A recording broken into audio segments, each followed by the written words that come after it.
Belum lama ini ada yang message ke Triple N Channel menanyakan apabila tinggal di US, tinggal di Amerika, tidak ingin memiliki kartu kredit untuk membangun kredit skor, apakah ada dampak negatifnya? Saya akan bahas topik tersebut di video kali ini. Simak aja yuk, lanjut.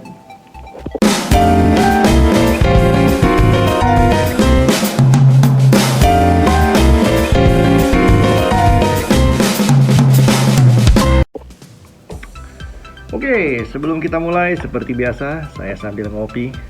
Cheers semuanya ya.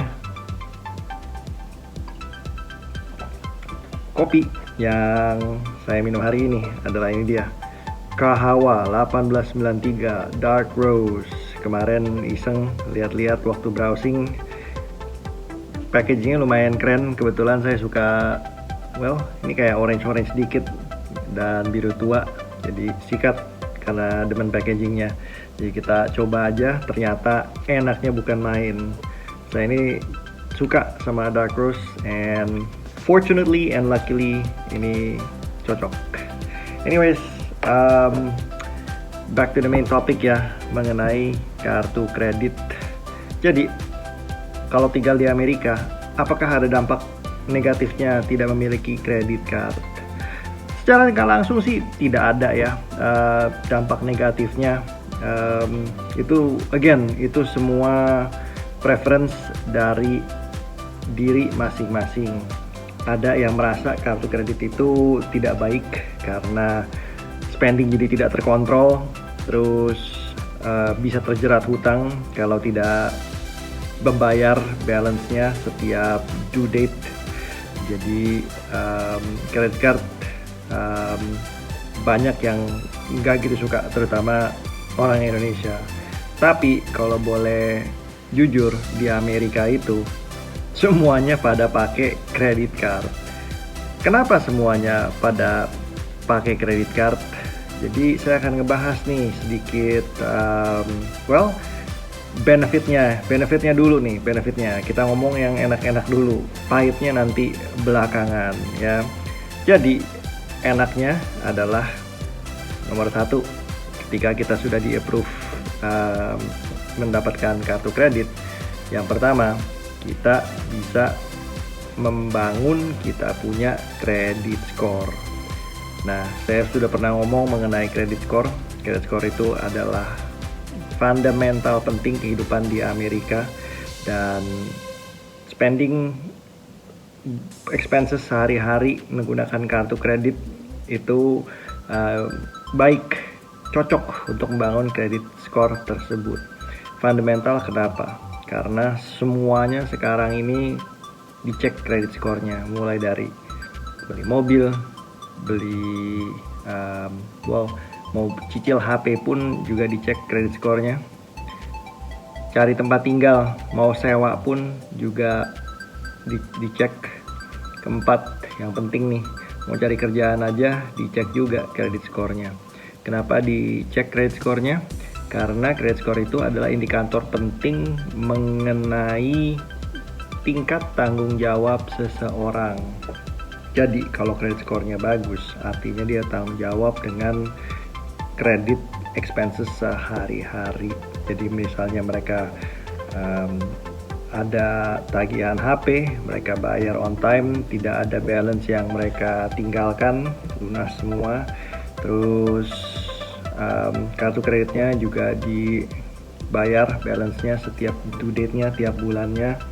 Dan ya itulah, itu penting sekali. Makanya jadi nomor satu itu membangun membangun kredit score. Itu benefit pertama, kredit card ya, yang enak-enak nih ngomongnya. Yang kedua, di sini dapat poin. Jadi kenapa take advantage of it gitu kan? Dapat poin setiap kali spending macam-macam, tergantung kredit cardnya mau cocok yang mana. Tentunya VTubers bisa do your own research, cari yang cocok, yang bagus seperti apa. Apabila sering travel, mungkin cari yang berhubungan dengan airline, sehingga bisa mendapatkan air miles. Jadi bisa dipakai untuk balik ke Indonesia jalan-jalan, atau mungkin mau ke Eropa, whatever it may be, bisa mendapatkan poin untuk air miles. Ada juga kalau misalnya yang benar-benar specifically untuk cashback ya, ada yang 5% every tiap 3 bulan, tiap 4 bulan, itu berganti-ganti apa yang kita bisa expense mendapatkan 5% cashback tersebut. Tapi well, take advantage of that gitu kan, kumpulin poin apapun goalnya Anda ya, mau kumpulin poin untuk air miles, mau kumpulin poin untuk cashback, ataupun kumpulin poin untuk gas card atau gift card untuk makan. Kemarin ini kan saya waktu jalan-jalan ke San Francisco, saya redeem tuh poin credit card, tuker ke gift card untuk makan. Jadi itu ngebantu sekali. Jadi saya ada 3 kali makan menggunakan gift card, $0 out of pocket. Jadi itu ngebantu sekali. Jadi itu benefit yang kedua untuk memiliki credit card di Amerika. Ya. Jadi itu menurut saya sih dua hal itu yang beneficial ya, karena penting sekali. Nomor 1 bangun credit score kita, yang kedua enjoy those points. Terus yang ketiga, nah ini yang penting juga nih, credit card tersebut itu memberikan proteksi untuk kita sebagai buyer. Jadi apabila anggap aja nih ada yang pakai unauthorized, kita punya credit card unauthorized charges, kita tinggal telepon kartu kreditnya, kita klaim itu unauthorized charges tersebut. Rata-rata dalam waktu kurang dari 48 jam uangnya sudah dideduct lagi. Jadi ini untuk proteksi diri Anda juga. Apabila semuanya bayar tunai atau pakai debit card, layer protectionnya kurang ya. Karena well, let's face it, debit card itu langsung ke link ke kita punya checking account. Jadi kalau apabila terjadi sesuatu, yang di drain langsung dari tabungan kita. Sedangkan kalau misalnya pakai credit card, itu aman karena itu separate ya, karena ada entity sendiri. Jadi satu box lah, kasar ngomong saya bilang, satu box itu kita punya expenses diprotect. Unauthorized charges, telepon kartu kreditnya pasti diberesin. Selama kita nggak aneh-aneh ya, itu selama beneran bukan kita punya. Kalau kita punya, pasti investigasi. Dan yang pastinya nomor 4 nih, kita juga memberikan diri kita buyer protection juga apabila terjadi kerusakan dalam package yang kita terima. Jadi contohnya gini, kemarin ini saya ada beli barang spare part untuk mobil untuk servis ya. Nah begitu sampai di depan rumah, dikirim dari FedEx, ternyata boxnya sudah jebol. Di dalam situ harusnya ada 10 item ya, 10 item. Tapi karena boxnya sudah rusak, sudah bolong, yang datang hanya 3 part saja. Jadi 7-nya hilang. Packing slipnya ada, jadi bisa saya kasih tunjuk gitu kan, saya foto, saya langsung kirim ke vendornya yang dimana saya membeli spare part tersebut. Unfortunately, mereka tidak menjawab, tidak respon dari saya. Di whatever the reason may be, mereka tidak jawab. Saya punya inquiry mengenai damage shipping. Terus saya coba klaim ke FedEx, UPS.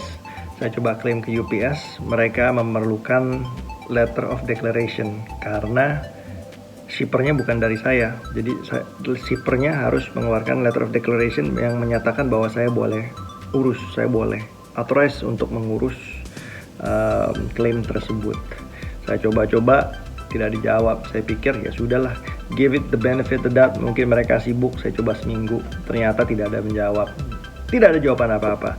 Jadi saya langsung telepon credit card, saya kasih tahu bahwa apa yang terjadi saya punya packaging itu saya punya shipment itu packagingnya rusak begitu sampai depan rumah. Tentunya saya sudah ada photo proof ya. Jadi itu penting sekali, photo proof saya submit ke credit card company dan langsung ditaruh gitu, hold di transaction tersebut. Jadi saya tidak harus membayar sampai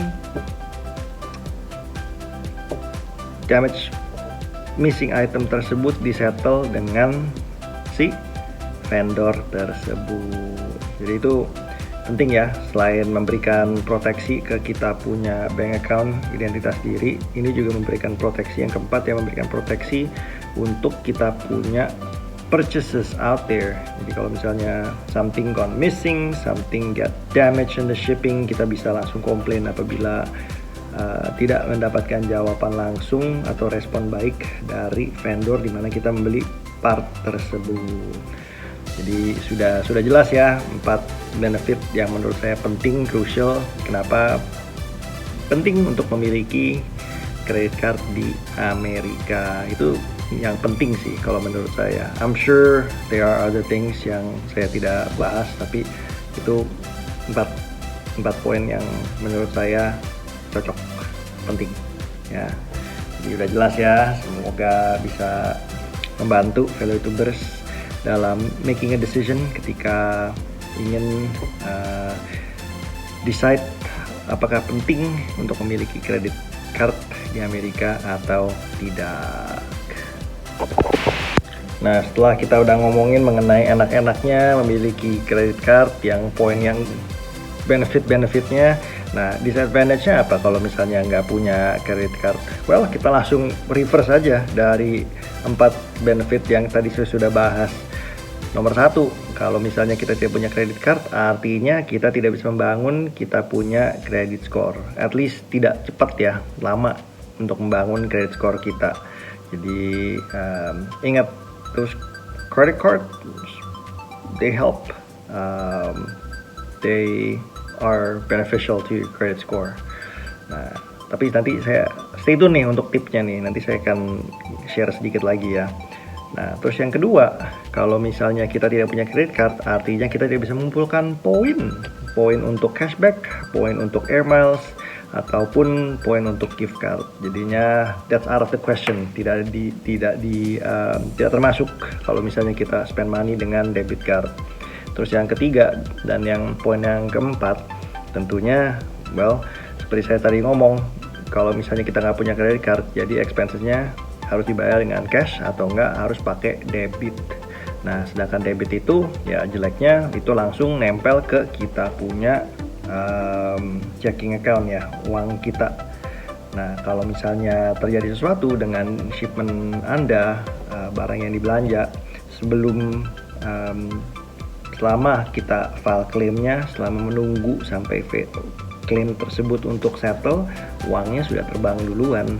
Sedangkan kalau misalnya kita pakai credit card, well sebelum disettle nggak usah dibayar dulu gitu. Jadi itu sih sebenarnya yang disadvantage-nya, langsung lawannya aja. Jadi honestly, I don't see why you would not have a credit card for your daily expenses here. Karena kalau menurut saya cukup oke ya, coverage-nya, protection-nya, dan benefits-nya.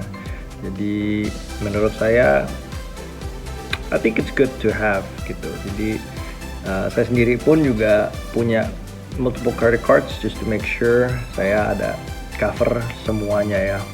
So there you have it. Stay tune untuk tipsnya nih ya. Stay tune.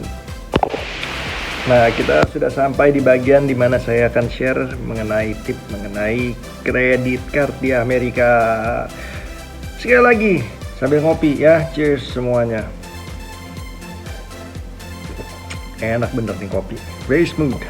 Nah, jadi gini, di setiap credit card ada yang namanya line of credit atau credit limit. Nah, ini makin tinggi itu menandakan bahwa seseorang tersebut adalah orang yang responsible. Jadi trustworthy. Jadi responsible and trustworthy, dia bisa bayar credit card tersebut balance-nya setiap bulannya, makanya naik dia punya credit limitnya. Nah, tapi perlu diingat juga bahwa high credit limit, anggap aja nih 10.000, itu juga bisa dianggap sebagai liability. Apalagi kalau misalnya anggap aja gini, kita punya 4 credit card, 2 yang pertama itu credit limitnya 20.000, terus yang kedua, yang 2 credit card lagi credit limitnya itu masing-masing $5.000. Jadinya kita punya line of credit setiap bulannya itu adalah 30.000 open semuanya ya. Is it a good thing? Yes, it's a good thing. Tapi it's also double sword sebagai hal yang menjadi liability. Kenapa menjadi liability? Jadi ketika dikerjakan tuh credit pool ya, ketika kita mengecek credit score, mereka akan cek kita punya expensesnya tuh seperti apa tiap bulannya. Apakah kita maxed out, kita punya credit limitnya setiap bulan dari seperti yang saya bilang 4 tersebut 30.000 jeder ya, atau kita sebenarnya spending conservatively ya. Jadi mungkin pakai sedikit-sedikit masing credit card dibagi, di spread around di 4 credit card tersebut ya. Jadi itu dicek. Kenapa liability? Karena kita anggap aja dalam waktu kejap kita bisa aja langsung maxed out, kita punya credit limit, kita belanjain tuh DP mobil, beli TV mewah, terus beli washer dryer, beli sofa, itu langsung maxed out semuanya, 4 credit cardnya ya. Bisa nggak kita nggak kuat bayar? Bisa. Jadi itulah yang saya bilang, kenapa saya bilang selain beneficial, ini juga act as a double sword, as a liability ya. Kalau baca research dan juga berdasarkan saya punya pengalaman, kalau misalnya kita ingin memaksimalkan penggunaan credit card tersebut untuk membangun credit score, alangkah baiknya kita hanya menggunakan 10-20% dari kredit limit tersebut. Jadi anggap aja kita punya, seperti yang tadi bilang, yang 4 credit card ya, yang 4, yang kedua 10.000, yang kedua 5.000, dan yang ketiga dan keempat 5.000 dan 5.000. Jadi 30.000 pakai 10-20%. Artinya 10% dari 30.000 berapa? $3.000. Nah, itu sudah cukup sebulannya pakai untuk 3.000 ya. Nah, itu udah capnya itu aja. Pakai hanya 10% bayar credit balance due every month. Jangan bayar ininya ya, limitnya yang kecil itu ya.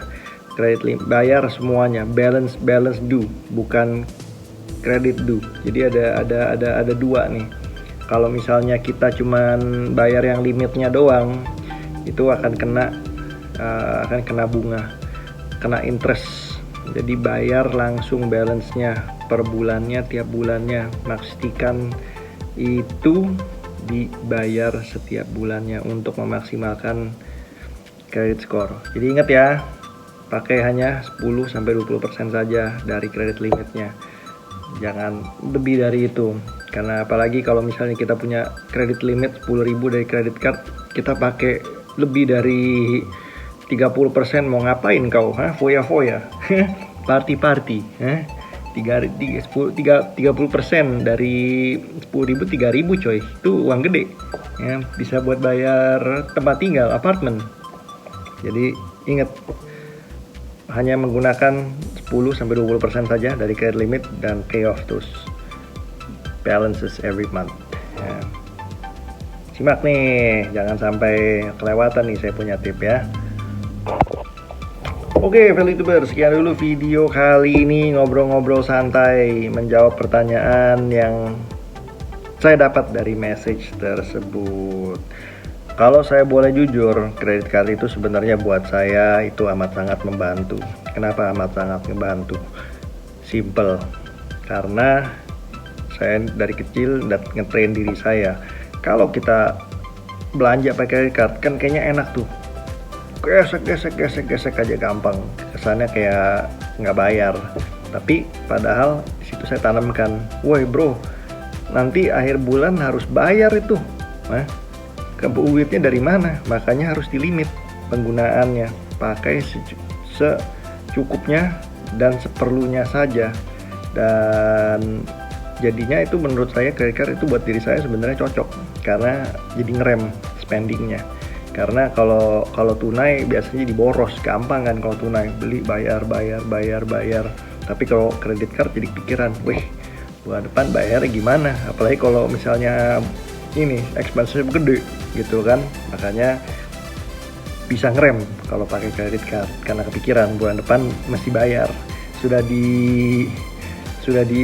dihantui dengan credit card bill.